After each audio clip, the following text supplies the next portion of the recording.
Station, this is Houston. Are you ready for the event? Houston, this is Station. I am ready for the event. European Space Agency, this is Mission Control Houston. Please call station for a voice check. European Space Agency, this is Mission Control Houston. Please call station for a voice check. Station, this is Isa Piero from ASI headquarters in Rome. How do you hear me? And hello, Isa Piero. Hello, everybody at ASI headquarters. Welcome aboard. I have you loud and clear. And hello, Isa Piero. Hello, everybody at ASI headquarters. Welcome aboard. I have you loud and clear. Samantha, ti lascio ora la parola a Delfina Bertolotto. To Cristina Bertolotto. Thank you. Ciao, Samantha. Hi, Samantha. Sono Delfina Bertolotto. I'm Cristina Bertolotto. I'm in the auditorium of the Italian Space Agency, and we're celebrating, as you know, the event of closing the national event 2014-2015 Italy Mission X.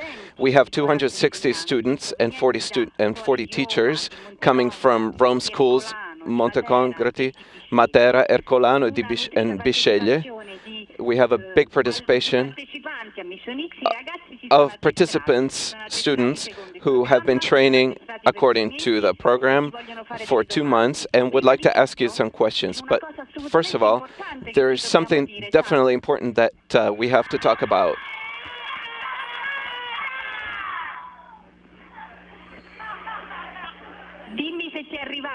Tell me if you heard this thing. All I got is a lot of warmth, affection, and enthusiasm, but I don't believe I understood the words.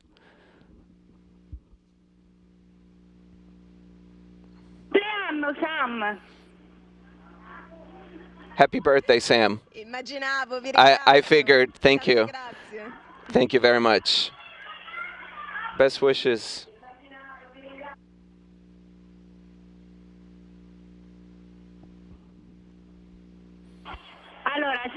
Okay, so there's only one question I want to ask you. I will take just a little bit of time because I want the students to take more time.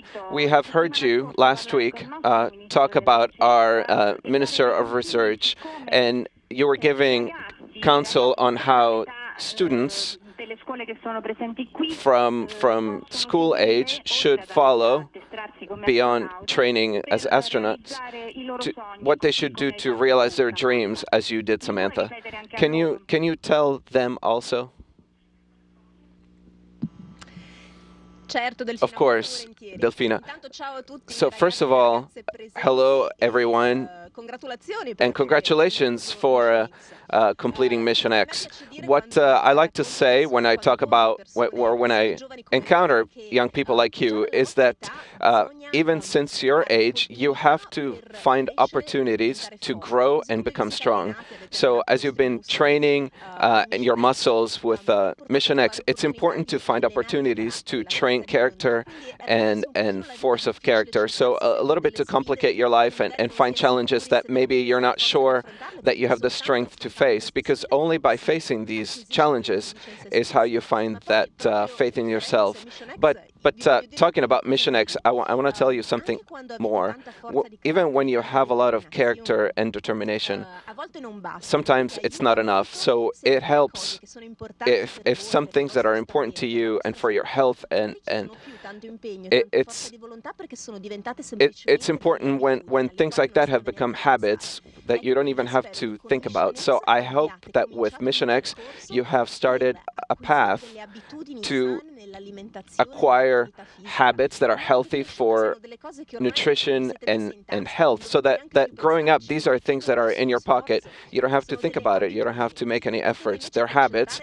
And now you can concentrate on your grit and determination. You can use those things on more important things that can allow you to achieve your dreams.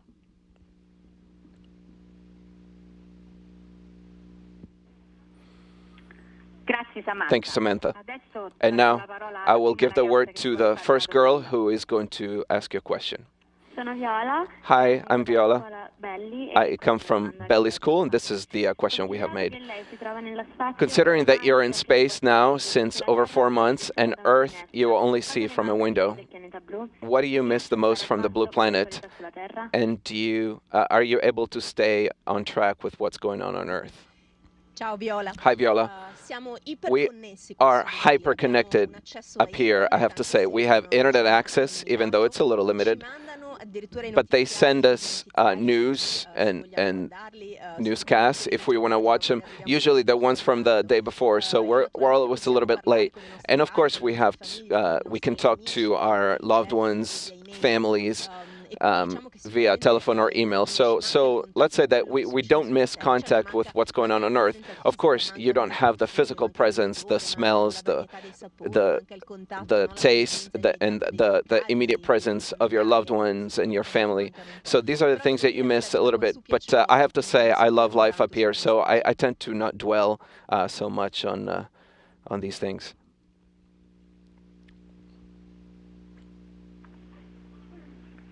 I'm Giulia. I come from Giovanni Verga School of Rome, and here's the question. So we have studied that you astronauts, to stay healthy, you have to train regularly. How much physical exercise do you do per day, and what instruments do you use to train? Hi, Giulia. So, our activity program has 2.5 hours dedicated to sport, to physical activity, and they're divided in two kinds. One is resistive exercise, so that's what on Earth you do with weights. So here we're weightless, so of course working with weights would not work. So we have a machine called ARED, which allows you to do the same types of exercises that you would do in the gym, just without weights. And this is to maintain muscular tone, but also to give stimulus to our bones so that our body does not decide to lose bone mass while we're here without weight. And then we have a platform, a treadmill, somewhat of a bike, so without a seat. Even the treadmill, we have a harness with some belts that keep us attached to the treadmill so that we're able to run even without weight. Hi, I'm Giuseppe. I'm from Sant'Arcisio School, and this is the question we've made. I've read that each astronaut can bring with them up to 1.5 kilo of personal effects. What did you bring with you? Ciao, Giuseppe. Hi, Giuseppe. So I brought, for the most part, in this 1.5 kilo that you're talking about, it is what we can bring with us with the Soyuz. So it's what flies with us and comes back with us. So I put the most precious, beloved things with me. For the most part, it's small objects that friends and family have given to me that are objects of significance for them, so that I brought here to add even a little more significance that I will then return to them. And then I brought with me some few hundreds of little books that you can keep in the palm of your hand, which I've used to collect some poems and little excerpts that are of significance for me, and that somewhat give some meaning in the words of writers and poets. They give somewhat of a meaning of living in space, and those two will be gifts for when I come back. Ciao Samantha. Hi Samantha, I'm Emanuele from Matera, the European Capital of Culture for 2019 from Giovanni Pascoli Institute. In what moment did you feel that your passion for space started? Was there a teacher that motivated you in this direction? Hi, Emanuele, and congratulations to Matera. So I've always dreamed since I was little to go to space, even before I understood how you go into space and what's an astronaut was in reality. So I used to watch sci-fi movies, and I was dreaming exploring space and flying on a spaceship. But then growing up, I became more enamored with science and technologies and flight. So I became an engineer and then a military pilot. So all these things that put me on this path. So the world of astronauts is a world of technology, science, and flight. And it's also a very international, intercultural environment. So my other passion is languages. So it's a type of life that's very much made for me. And I'm very happy in it because all my passions converge in it.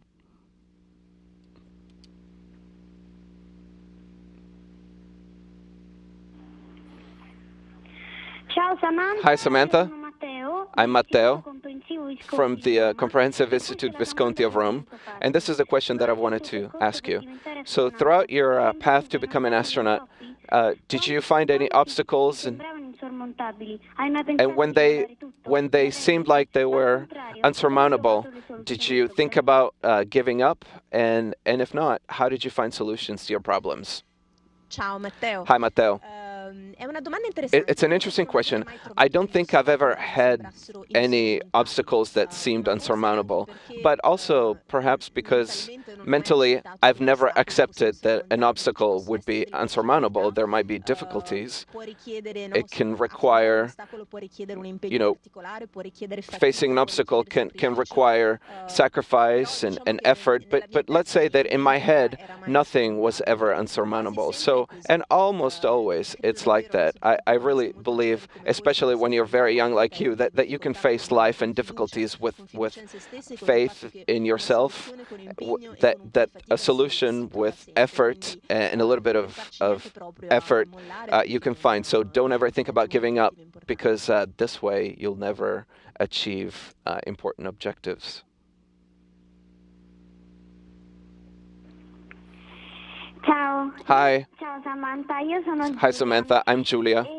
Vengo da I come from Montecompatri. I would like to ask you a question. Che dice cosa mangerai il giorno dopo? What will you eat the day after you come back from space?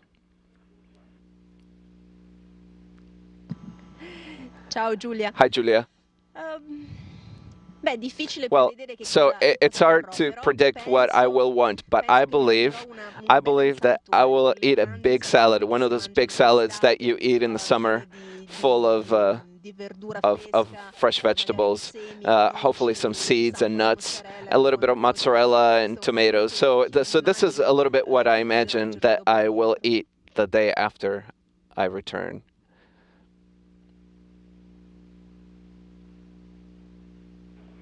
Ciao, sono Francesca. Hi, I'm Francesca from the Comprehensive Institute Minazzi of Matera. So here's a question. Here on Earth, we take everything for granted. We're used to having everything and everyone that we need right here. When you're far away from everything and everyone, do you feel that you're able to appreciate more the value of every single thing? Ciao, Francesca. Hi, Francesca. Well, so a little bit you understand that a lot of things and a lot of commodities that you have on Earth that you believe are essential, important, that you can't live without, then in the end, they're not so important after all. You adapt to living very easily and living in a more Spartan way with less amenities. So it's just a question of adapting and of being a little more flexible, and you live really with serenity, without a lot of things. So I say when you're here, it's like camping. You have to adapt, but it's kind of a luxury camping because you have a lot of things at your disposal. You know, we don't have running water, but we have a toilet. We have a great variety of foods and beverages. We have a little bit of room to sleep. So at the end, it's not such an uncomfortable life. You just have to adapt a little.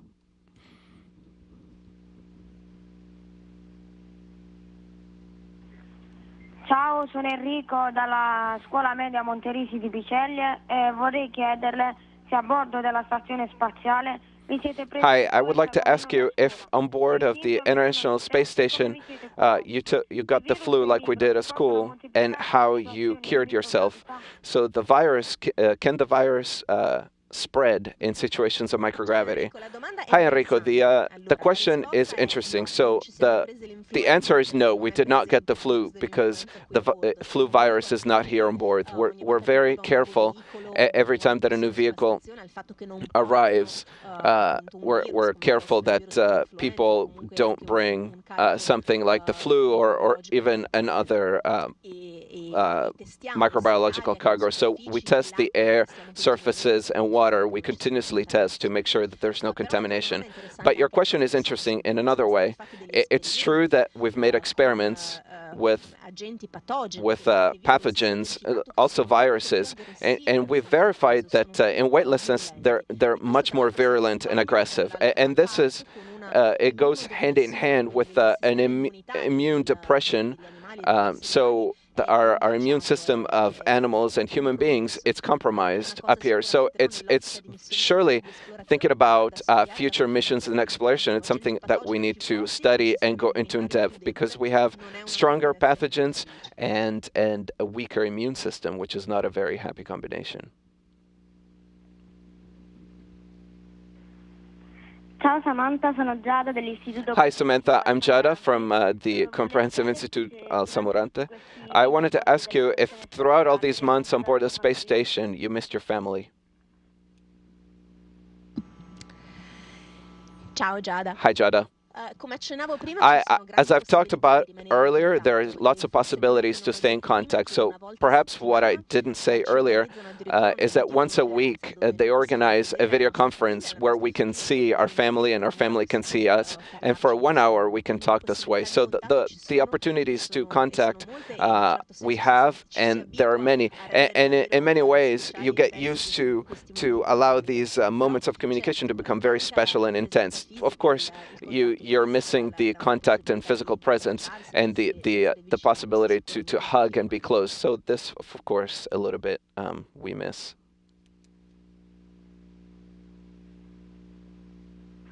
Ciao Samantha. Hi Samantha.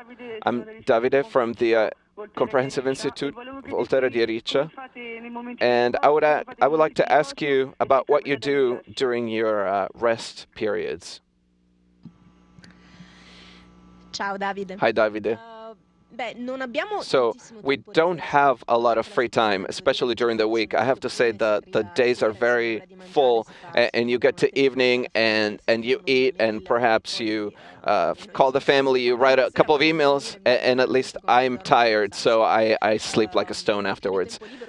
But you have a little more free time in the weekends, unless they're the weekends like we've had recently. But I like to take photographs, so we have this very beautiful view from Earth, from the cupola, and I've tried throughout the mission to take photos of places that struck me so that I can share it with people on Earth that have been following the mission. But of course, otherwise, we spend time together.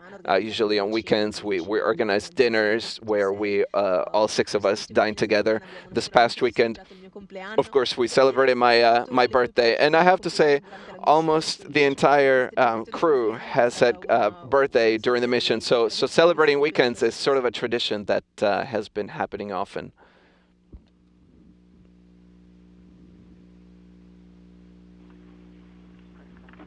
Ciao Samantha. Hi Samantha. This is Flavio from the Comprehensive Institute of Rome. I would like to know how you recycle the useful substances and how you get rid of waste.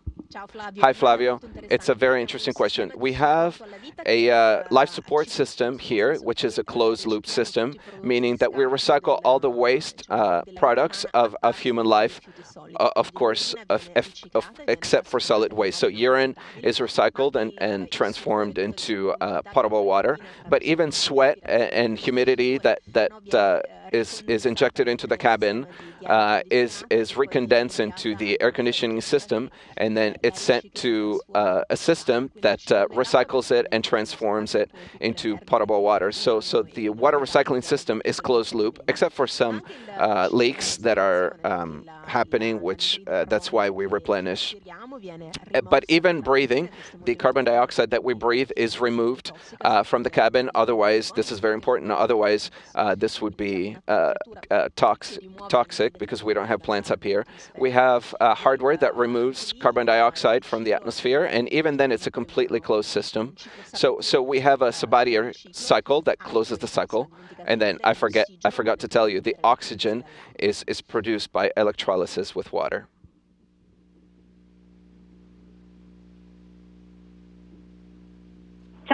Hi, Samantha. This is the end of this link. We thank you so much for being with us today. All the Mission X boys and girls wish you a happy birthday. Thank you. Thank you, Delfina. Thank you to all the boys and girls of Mission X, and a greeting from Paxi. Bye.